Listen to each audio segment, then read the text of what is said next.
상담을 하시겠다는 분들 중에는 유독 마음이 텅 빈 분들이 있죠. 평생 남편 뒷바라지하고 자식들 대학 보내고 시부모님 모시느라 허리 한번 제대로 못 펴신 분들이 있지요. 그런데 정작 돌아오는 건 무엇일까요? 남편은 당연하다는 듯 소파에 뚫어놓고 자식들은 엄마 고생을 모른 채 자기 인생만 바쁩니다. 지난주에도 한 분이 그러시더군요. 선생님, 저는 착하게 살았는데 왜 이렇게 억울하기만 할까요? 이 물음 앞에서 수십 년간 명리학을 접한 사람으로서 오늘 명확한 답을 드리겠습니다.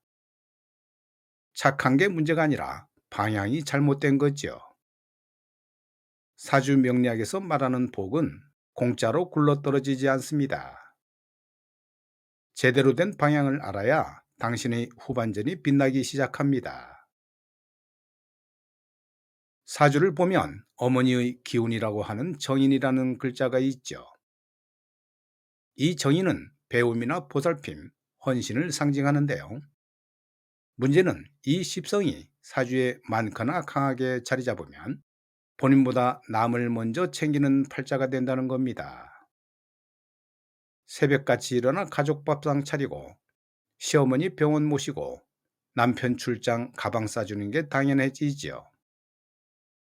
그런데 이런 분들 사주를 펼쳐보면 10중 8구 정인이 천간이나 지지에 두세 개씩 박혀 있을 가능성이 높습니다. 정인은 분명 좋은 에너지입니다만 그 에너지가 나를 향하지 않고 온통 남에게만 쏟아지면 어떻게 될까요? 마치 수도꼭지를 틀어놓고 물을 다른 사람 컵에만 따라주거나 정작 본인 컵은 바닥이 드러나는 꼴이 되는 겁니다.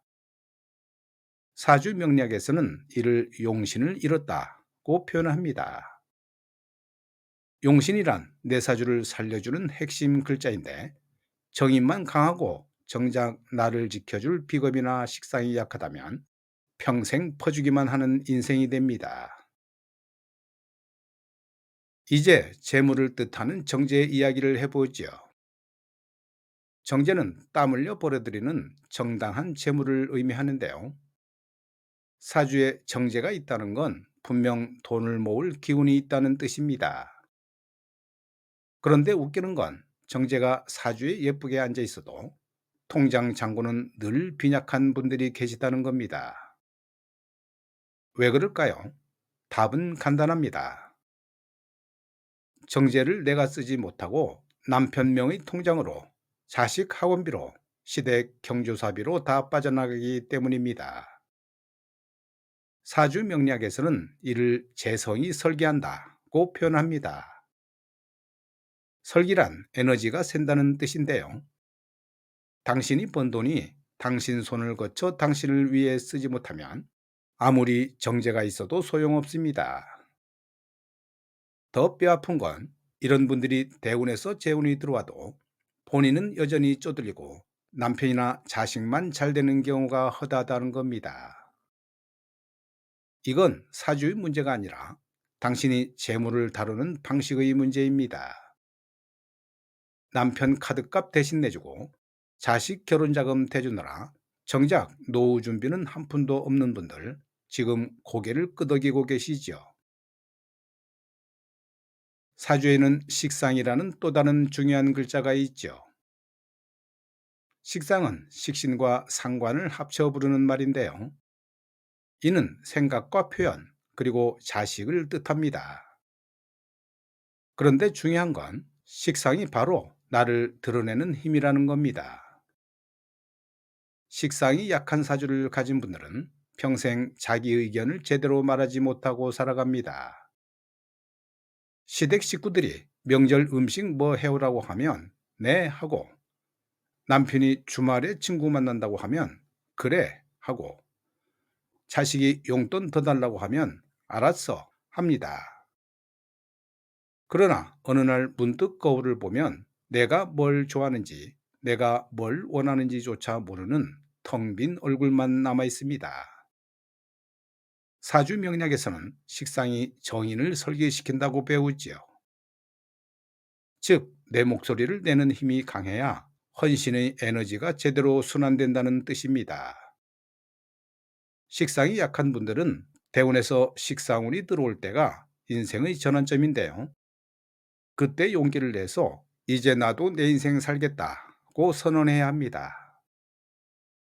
취미 생활을 시작하든 자격증 공부를 하든 작은 부업을 하든 뭔가 나를 표현하는 행동을 해야 비로소 사주가 돌아가기 시작합니다.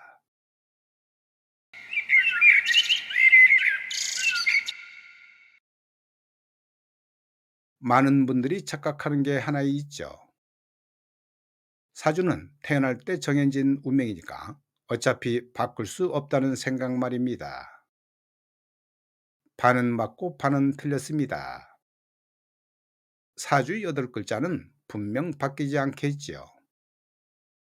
하지만 10년마다 바뀌는 대운과 1년마다 찾아오는 세운은 계속 변합니다.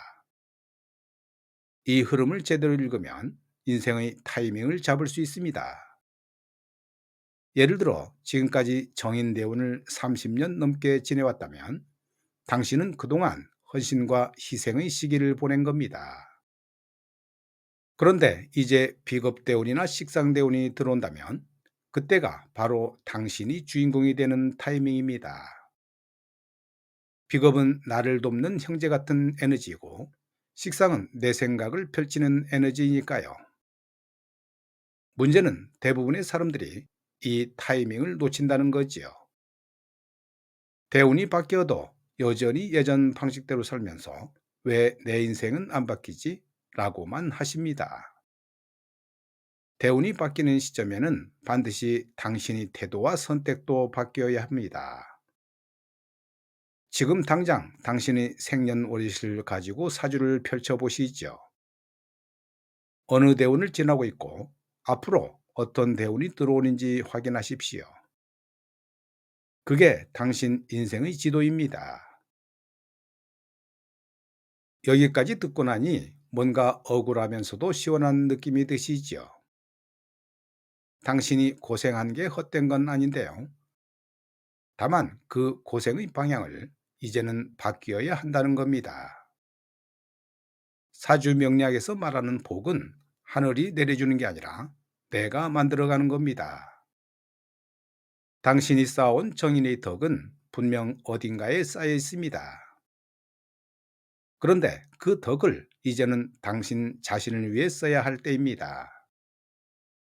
자식 대학 보냈으면 이제 당신도 평생 교육원이라도 다니시고 남편 건강 챙기느라 한약 지어줬다면 이제 당신 몸도 돌보세요.